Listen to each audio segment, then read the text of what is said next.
Welcome to the Deep Dive. We're here to unpack the fascinating, sometimes surprising things you need to know. Today we're really plunging into something many might just brush off as superficial. Right.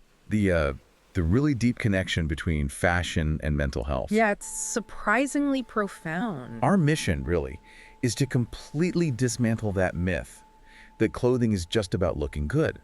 We want to show how it's actually this powerful, often unconscious tool for your well-being. It can be emotional armor, a confidence boost, even a form of therapy, or, a way to declare who you are. Absolutely. We've gone through a whole stack of sources, psychological studies, cultural history, all showing the science and, the soul behind what we wear. Get ready for some real aha moments, I think. And that's the goal, isn't it? This deep dive is your shortcut. You get to be really well informed about something often dismissed as, frivolous. You honestly might not look at your closet the same way after this. Okay, let's start unpacking this. There's a concept, sounds a bit academic maybe, but it's something we all experience, enclothed cognition. Researchers Hajo Adam and Adam Galinsky coined it. The idea is that your clothes can literally change your thoughts, your feelings, how you behave. Have you ever put something on and just felt a complete shift? Not just confidence, but like how you actually think. It's a powerful idea, yeah. Enclothed cognition really zeroes in on that psychological effect clothing has, and it's driven by two things. The symbolic, meaning like what does this garment represent, and the actual physical feeling of wearing it. Okay. It's this really potent interplay. The most famous study, maybe you've heard of it, involved a white lab coat. Participants did attention tasks. One group was told it was a doctor's coat, another a painter's smock, and a control group, no coat. The results, pretty striking. I bet. Who was wearing the doctor's coat. They performed significantly better on attention tasks. The conclusion was that the symbolic meaning, doctors are seen as attentive, smart, that actually enhance their cognitive performance. Wow. So the symbol matters just as much as the item itself. That's incredible. Yeah. And, beyond just dress for success, what about the subtler ways this works? Yeah. Almost subconsciously. Right. Like, say, someone always wears bright colors. Maybe not just to feel happy, but to actively trigger that feeling, even on a bad day, sort of tricking their brain. That's a great example. It's deeper than just a conscious choice. And we see it daily, right? Yeah. Putting on a blazer at home, suddenly you feel more professional, more focused for remote work. Or gym clothes, even if you skip the workout. That energy boost is real. Exactly. Or for someone coming out of depression, just choosing clean, structured clothes instead of pajamas.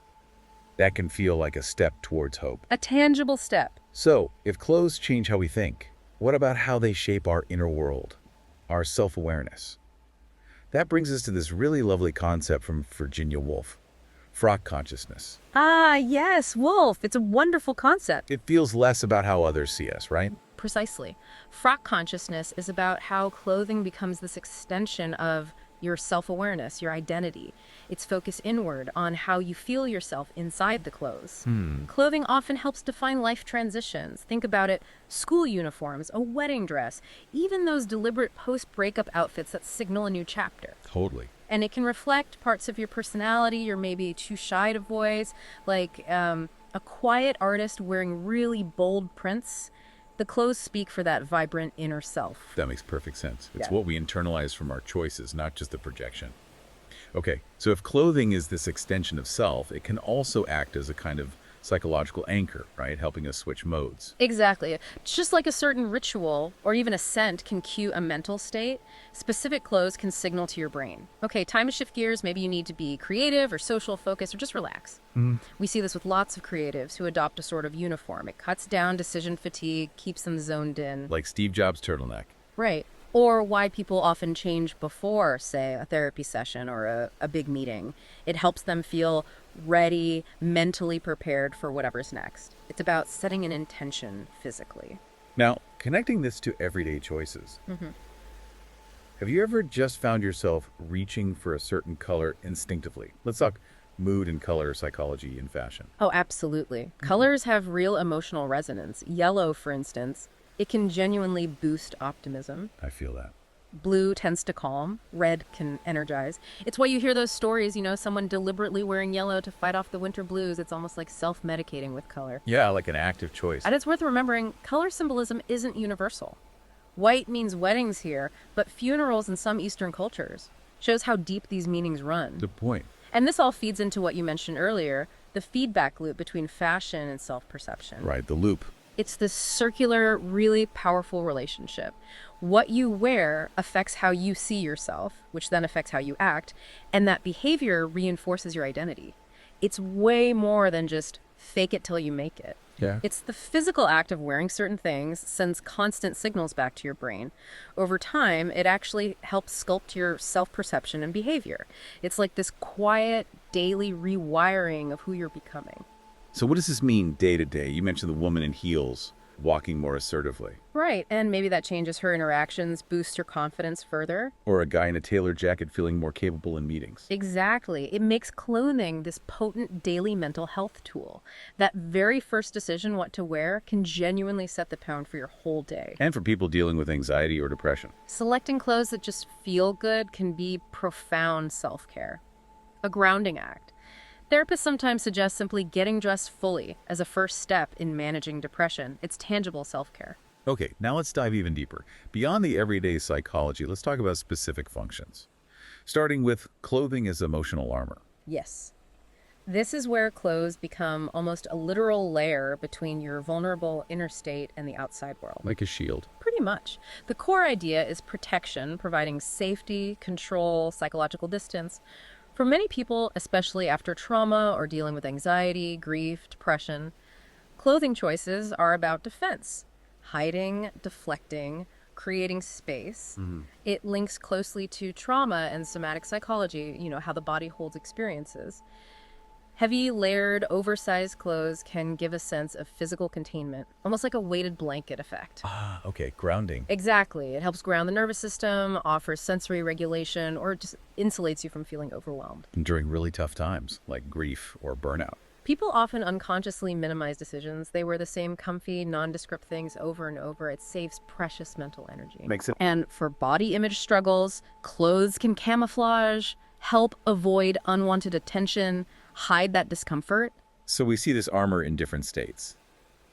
Dark, loose clothes for grief. Invisible clothes for social anxiety. It's just purely functional stuff for depression. Or body-obscuring choices for survivors of abuse. It's not just style. It's a deep protective response. What about the symbols? Fascinating, right? Layering can subconsciously create psychological distance, a buffer. Some styles, like punk or goth, can function as costumes for deflection, an identity wall. And hoodies, scarves. Classic shield items, concealment, control. And don't forget, touch tactile elements are huge. Soft fabrics soothe, compression contains, heavy materials ground you. But there's a risk, right? Definitely. This armor, while protective, can become restrictive. It can reinforce isolation, or maybe others misunderstand it as coldness. It really makes you ask yourself, when you put on your armor, what are you actually protecting? That's a powerful question. Okay, so clothes can shield us, create boundaries. But they can also be this incredible declaration of who we are, an act of empowerment.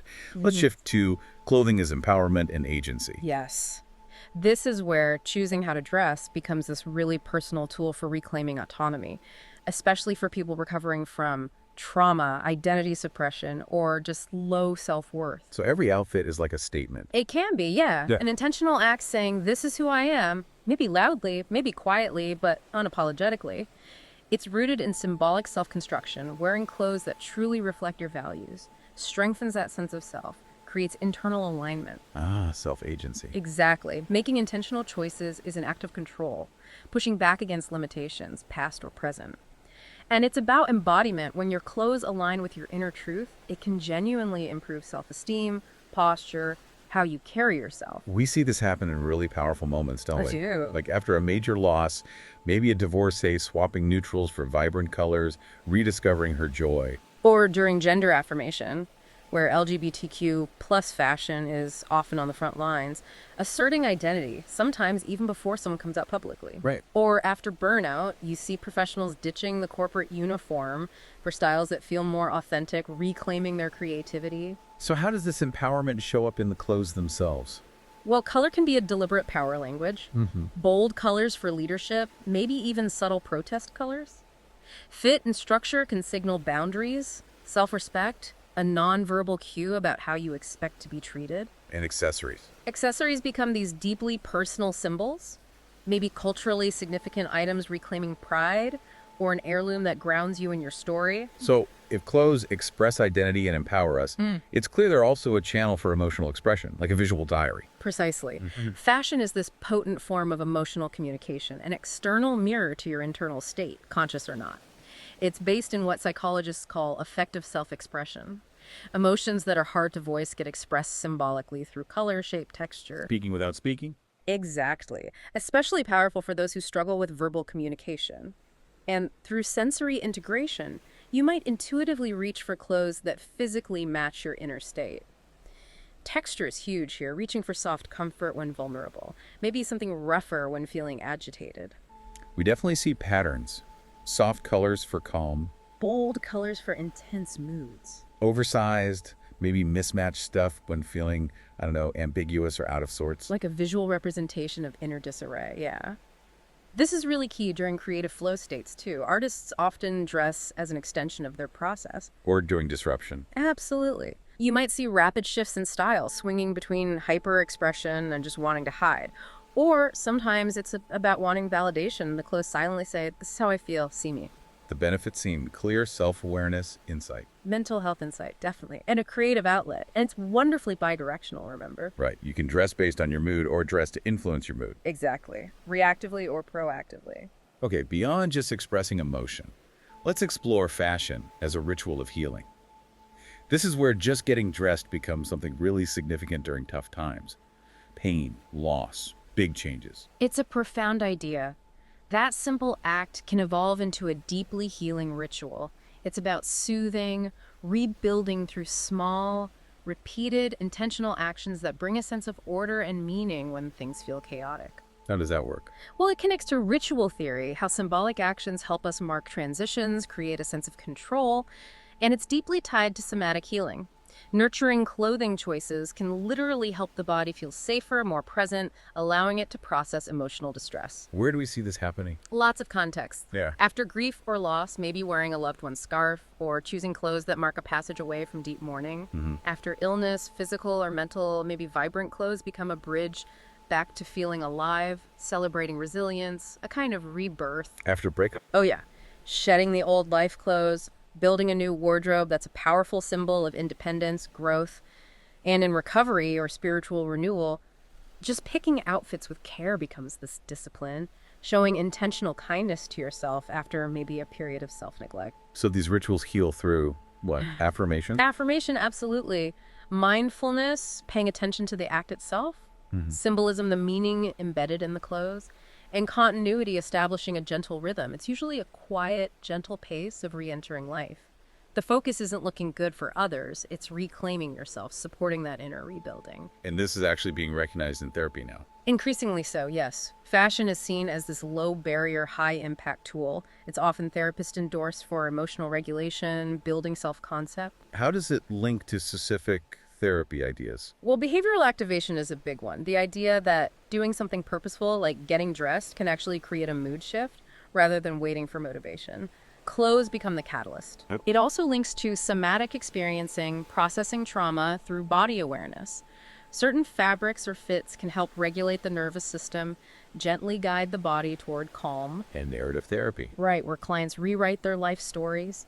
Shedding old identity clothes and building a wardrobe for their desired narrative becomes a tangible way to embody that new self. So therapists might actually suggest things like creating a feel-better outfit. Exactly, like a psychological reset button for bad days, or establishing clothing routines for stability, especially helpful for ADHD or anxiety, reduces cognitive load. What about body image? Focusing on comfort dressing can encourage body neutrality, shifting focus from appearance to feeling good in your skin. Integrating mirror work with dressing can help rebuild acceptance. And for LGBTQ plus clients, experimenting with their wardrobe can be a safe space for identity affirmation. So from a therapist's view, It offers nonverbal access to the self, it's a daily touch point for self-care, and it reinforces therapeutic goals, feeling safer, reclaiming space, supporting growth. okay, let's really tackle that myth now that fashion is superficial. It's clearly a profound historical, cultural, and political force. It's crucial. Fashion has always been a tool expressing identity, power, oppression, status, resistance. What people wore or weren't allowed to wear was deeply tied to politics, class, race, gender, empire. Like sumptuary laws. Exactly. Medieval Europe restricting fabrics like silk or colors like purple only to nobility, a visual enforcement of hierarchy. Or the Victorian era, those uncomfortable corsets signaled wealth for women who didn't need to work, contrasting sharply with the practical clothes of the working class, whose dress was often judged. But it's also about resistance, right? Fashion is resistance and liberation. Hugely important. Enslaved people maintaining cultural identity through vibrant head wraps despite restrictions, a silent defiance. Punk, grunge. Using torn clothes, safety pins as a visual protest against conformity, and LGBTQ plus fashion has a long history of subverting gender norms, drag, non-binary styles, radical visibility, long before the mainstream caught up. And cultural identity more broadly. Well, colonial powers often forced people to abandon traditional dress, a direct form of cultural erasure. But we've seen powerful reclamation, communities returning to traditional styles like the dashiki or kente cloth to reclaim pride. Fashion is basically a timeline of change, reflecting societal shifts often before politics does. So it's far more than just clothes. It's a potent language of identity. Nonverbal, but speaks volumes. Absolutely. The body becomes a canvas. You design yourself through fashion, choosing symbols that speak for you. It's especially powerful for marginalized groups or anyone figuring themselves out, external expression, solidifying internal conviction. What kinds of identity themes get expressed? Oh, so many. Cultural identity, traditional dress, hybrid styles, gender and sexual identity, androgyny, fluidity, political or social identity activist tees, anti-fast fashion choices, religious or spiritual identity hijab, turban, subcultural identity goths, eco-warriors signaling shared values. And it's multilingual, as you put it. Shifting across time, mood. Exactly. It affirms, questions, protects, celebrates different parts of us. And there's always that tension, isn't there, between fashion versus perception. How others read us. Right. And how we use fashion to try and control or subvert that perception, shape the narrative others build about us. Now, let's dig into something critical. The gender bias in dismissing fashion. Yes, this is key. Society tends to undervalue fashion, largely because it's historically linked to femininity. Things coded female are often seen as less serious, less rational, less important than traditionally masculine domains like business or politics. It's not about the fashion itself. It's about who is engaging with it. Think about the contradiction. A man in a sharp suit is seen as serious, professional. A woman in an equally considered stylish dress might be dismissed as superficial, focused on looks over substance, even if both made intentional choices for their image. We see that play out, don't we? Corporate dress codes often judge women more harshly, too formal, too casual, too something. While men often have a narrower, less scrutinized range, or look at media male actors wear the same tux repeatedly, it's fine. Women get picked apart for every single outfit. And queer or gender fluid fashion. Often policed or mocked simply for challenging the binary, for daring to disrupt norms. This leads to internalized shame. For many people, yeah, especially women, feeling shame about caring how they look, which can sadly lead to a kind of identity erasure and unwillingness to express themselves authentically through clothes. So we need to reframe it. Absolutely. Fashion is a complex, symbolic, emotionally rich language. It's comparable to music or architecture in its depth.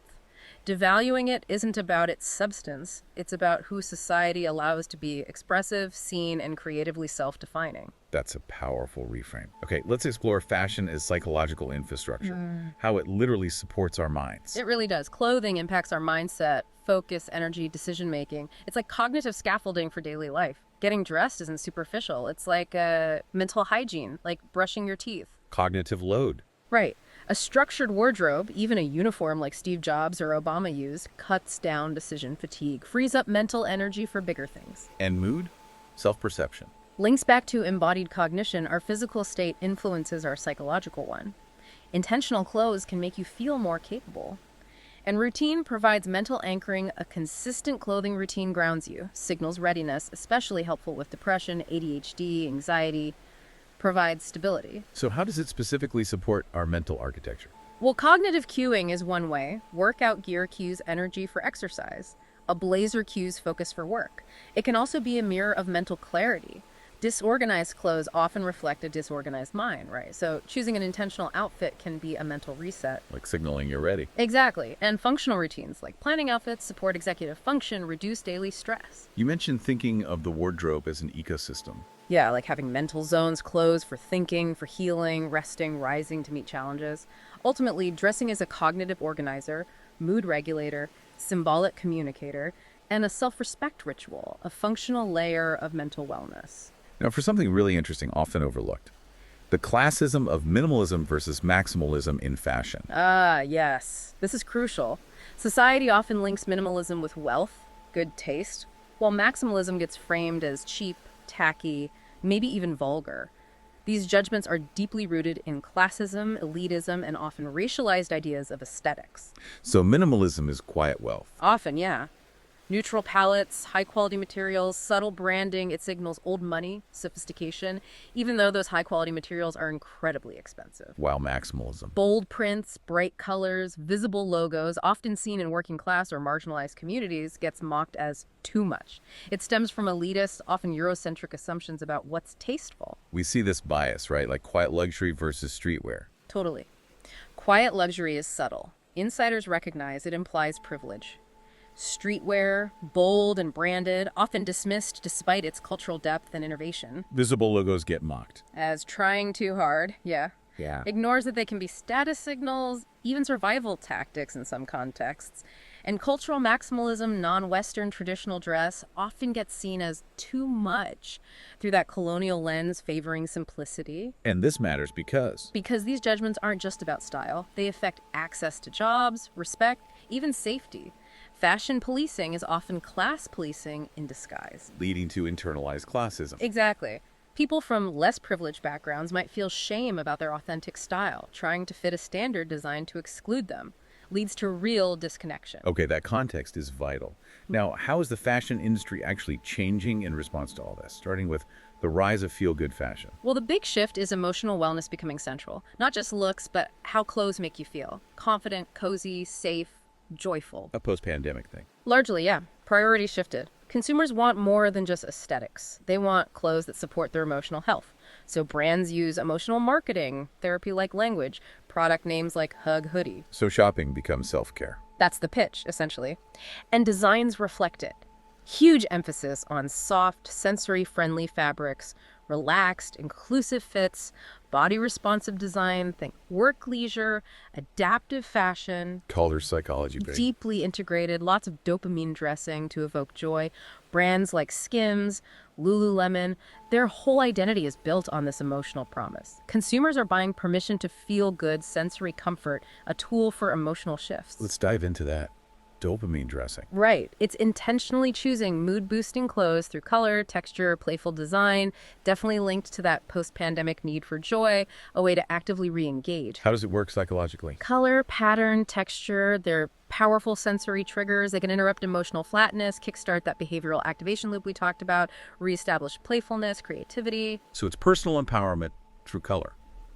Breaking out of the beige. Absolutely. Unapologetic self-expression, often a quiet resistance saying, I want joy, I'm not hiding it, regardless of norms. Okay, moving to something really crucial, often emotional, inclusive sizing and representation as emotional validation. Incredibly profound, this one. Clothing is like a mirror. When you don't see yourself reflected, the message is brutal. You don't belong. It's not just about access, it's a direct hit to dignity, mental health. It triggers body shame. Body shame, low self-esteem can worsen gender dysphoria. It's a psychological message. Shrink, hide, disappear. Sizing has historically been a system of emotional exclusion, centering thin, cisgender, Eurocentric norms. It leads people to internalize that their body is the problem, not the industry's narrow standards. Which is why representation matters so much emotionally. Exactly. Seeing someone who looks like you, same body type, ethnicity, identity, celebrated in fashion, it provides immense emotional relief. Gives permission to be seen, expands rigid beauty norms for everyone. The impact of exclusion is severe. Social withdrawal, chronic body image issues, depression. Inclusive fashion, by contrast, becomes a healing space. It affirms all bodies are worthy of care, style, celebration, a powerful validation. Let's contrast two approaches now, fast fashion versus mindful fashion. Fast fashion really overwhelms the mind, doesn't it? Thrives on impulse buying, gives that quick dopamine hit followed by emptiness, feeds constant comparison, insecurity, Leads to shopping fatigue. shopping fatigue, closet overload, emotional disconnection from what you own. The mental consequences are real. Stress, Numbness from constant newness, distraction, feeling trapped in trends. It fragments the self-clothing relationship, just emotional noise. Emotional noise, I like that. So what does mindful fashion offer instead? What are the mental benefits? Mindful fashion offers the opposite. Intentionality, clarity, feeling grounded, building self-trust. It means curating a wardrobe aligned with your values, repeating outfits with joy, really learning your personal style, investing in quality that lasts. And emotional benefits. Reduced decision fatigue choices are clear. Increased self-trust, you align purchases with values, less guilt from impulse buys, and greater satisfaction with a wardrobe you actually love and use. It's not just less clutter, it's part of your mental health ecosystem. So mindful fashion rewrites the narrative from you need more to You already have what truly supports you. It reclaims emotional agency, provides peace. Okay, finally, let's wrap this deep dive by looking at sustainability and mental alignment in fashion. The core idea here is that sustainable fashion supports psychological alignment through something called value congruence, that inner harmony when your external choices match your internal beliefs. Why does that matter emotionally? It helps avoid cognitive dissonance, that uncomfortable tension, the guilt when you act against your beliefs. That dissonance is draining, causes fatigue, disconnection from yourself. So dressing in alignment with values, that feels different. Profoundly different. More pride, more peace, less shame about consumption. A deeper, more authentic connection to your clothes. Sustainability is grounding. Yes, it inherently slows down consumption, which can slow down thought, foster presence, gratitude. And value-driven dressing reinforces identity. Your clothes become an extension of your care for the world, embodying integrity. And freedom from the consumption cycle. Huge emotional relief comes from opting out of fleeting trends, finding dignity in repeating outfits, seeing beauty in limitation. It's an act of self-liberation. Bringing it all together, what's striking is how interconnected everything is. Emotional expression, healing rituals, they use similar tools like color, texture for different goals. Right, and representation, identity, they're woven right into mindful fashion, inclusive sizing. And trends like feel-good fashion or dopamine dressing, they have ancient roots in symbolic dress, emotional embodiment. These aren't just trends, they're fundamental human experiences. We really encourage you to keep digging deeper. Look into embodied cognition, fashion anthropology, consumer psychology. Check out scholars like Perrin Franklin who've done amazing work here. And definitely build that cross-cultural awareness. Explore indigenous fashion rituals, African diaspora style, religious dress. It broadens understanding so much beyond just Western views, offers incredibly rich perspectives. And maybe challenge your own assumptions. What fashion norms have you internalized about what's professional or tasteful? Where did those ideas even come from? More importantly, how do your own clothes reflect healing or hiding or maybe rebellion? Really connect with the why. And look for the missing pieces in the usual conversations. Maybe think about fashion's role in navigating neurodivergence, or how it helps in post-loss transitions. Asking those questions fosters your own unique insights. So here's a final thought to leave you with. What if your wardrobe is actually your most intimate and ongoing conversation with yourself? A daily dialogue that shapes who you are truly becoming.